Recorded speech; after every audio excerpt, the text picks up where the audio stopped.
Hello, I'm Ron Miscavige, and here is another life lesson or lessons in life, however you want to call it. I still haven't made up my mind exactly what to call it, but you know what I'm talking about because I already did one, and if you looked at it, you can see what the format is going to be. So, tonight's story is going to be about Boomba Klimovich. And this guy is a character, but the lesson I'll give you at the end. But the main character in this is a guy by the name of Boomba Klimovich. Now, the two characters who play a part in this is myself and my friend Speedy Butella. And he was in the prior lesson in life that I gave about burning down an oak tree and it hitting the back of a house. Anyway, just to refresh it, Speedy Butella got that nickname, Speedy, because he was very fast. He was short, about 5'4", but when he played football, if you got one step on you, he was gone. He could just run away from anybody. And he ran track, and he was just a fast kid. Enjoyable friend of mine. He's one person growing up I never had a falling out with, so we enjoyed our childhood together and just always got along. Now, what this involves is playing with dynamite. So to start off, we were in a position of having some dynamite that Joe Sariski stole from a bootleg coal hole. Now, when I say a bootleg coal hole, I should explain that a little bit, because in Pennsylvania, in the 40s and probably the late 30s, there were some people who would go and take over an abandoned mine. In other words, the coal companies may have been mining a mine, and when it petered out of all the profitable amount of coal they could get out of it, they just abandoned it, and that was it. It would just sit there not being used. So these bootleggers would go there, and they'd buy a used car, hook the car up, jack it up, hold it down with cables, tie a cable onto the back wheels, take the tires off, put it on the wheels, so that if you put the car in reverse, it would lower the cable tied onto a car down in a mine. You put it in low gear, and it would pull the car out of the mine. Very, very clever. They had to be experts in electricity, mechanics, digging, using dynamite. Very, very much entrepreneurs of their day. And the reason they did it is because in those days, the miners would work all day in the mines for $50 a week. Now, they could live on that, but I'm going to tell you right now, everybody was poor. You lived on $50, but you had to watch every penny. These guys took it upon themselves to take over a mine that had been abandoned, and, of course, they didn't go to the coal companies and say, we're going to do this, so that's why they were called bootleggers. Now, Boomba was the guy who owned this particular bootleg operation. And let me tell you something about Boomba. This guy was one strong baby. Later on in my life, I took up lifting weights because I was skinny as a goddamn rail when I was a kid, and I wanted to do something to improve myself. And I heard that the Klimoviches, who lived a block away, had a set of weights for sale. So I walked up to their house, and Boomba met me at the door, and I says, hi, I heard you have a set of weights for sale, Boomba. And he says, no, they're not for sale, Ronnie. You can have them. Come on in. So I walked in a house. He went in the basement, and there was a 145-pound barbell he picked up with one hand, brought it upstairs, take it out, put it out on the pavement, wasn't even out of breath. Now, let me tell you, this is a strong guy. Clever, too, because he owned the operation, the bootleg operation, and unfortunately, and unbeknownst to us, this is where Joe Sariski stole the dynamite from that he would give us some to play with.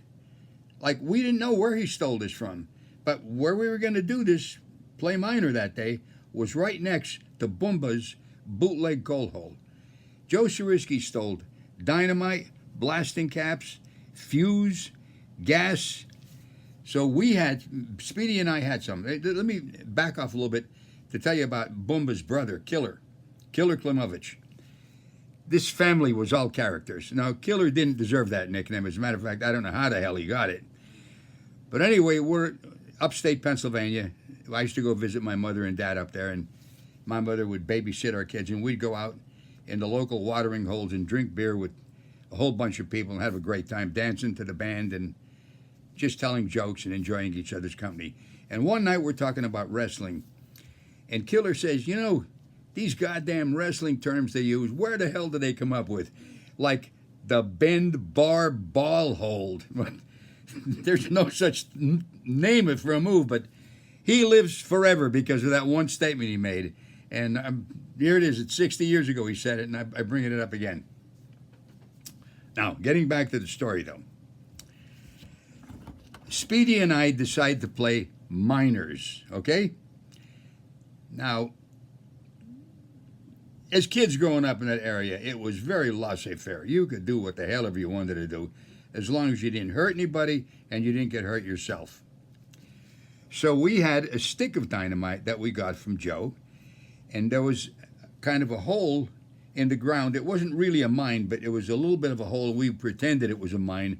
We put the stick of dynamite in there, put the blasting cap in it, and this was not the fuse type of blasting cap. This was wires. So we put the blasting cap in the dynamite, ran it out we were about 10 yards away, and we were hiding behind a little dirt mound. So here it is, and we're ready to blast for our coal. You know, all make-believe shit. So we have the two wires and a D battery. That's what set it off. So Speedy says to me, Ronnie, you touch it off. I said, nah, you do it. So he says, okay. So he touched the wires, and poof. That's all it sounds like. It doesn't go boom. You know, that's in the movies. All it was boom. At that very second, something grabbed me by the hand and lifted me up in the chair, up in the air, and I saw him getting lifted up in the air too. It was Boomba. He caught us, red-handed.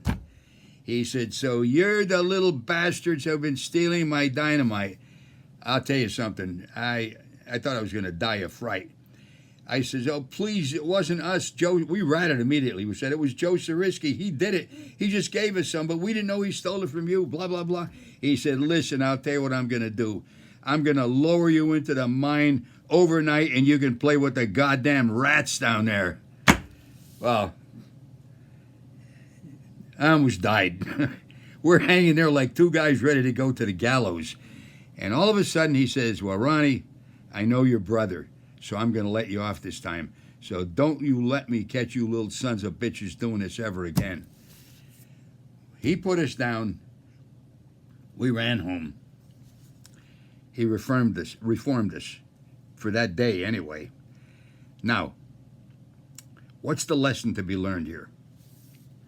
Okay, there's actually 3 lessons. I made some notes here to make sure I get these in right order, okay? It's the only notes I did, but I got it. Lesson number 2. First of all, it's lesson number 2. Don't play with dynamite. That's a given, okay? Lesson number 3.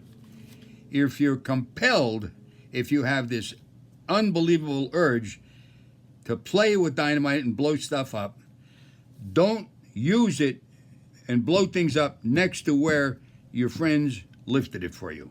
That's number 2. But lesson number 1, don't blow yourself up. Now, listen, there's 3 lessons. You'd pay a lot of money if you had to learn these by yourself. So now you tune into this station, and I'm going to teach you about life and various lessons, and I'll take you back to some interesting times when America was very different. And it was a wonderful era. Hopefully, you can enjoy some of this. As a matter of fact, I'll tell you what you could do. If you go to my website, therealronmiscavige.com, this is a book full of stories, True Confessions of a Kid. It's available on that. Here's another one, Hideouts for Midgets on the Lam. You can go to my website and look at where it says other books, therealronmiscavige.com, or just go on Amazon and you can get a copy of these. I guarantee you will enjoy this. They're fun to read. It's short stories. They're about 2 pages or maybe 3 pages, but every one of them are true stories about my growing up in a coal mining area of Pennsylvania. And the stories like this. But I'm going to continue doing this because I think people deserve to have these lessons, and I think you'll agree. So that's what I wanted to tell you about. Let me see. No, but that was it. That was the whole Megillah you got. Anyway, for now, I'm going to say goodbye till the next time. My name is Ron Miscavige. I'll catch you on the next lesson in life. You have a good time, and bye-bye for now. Bye-bye.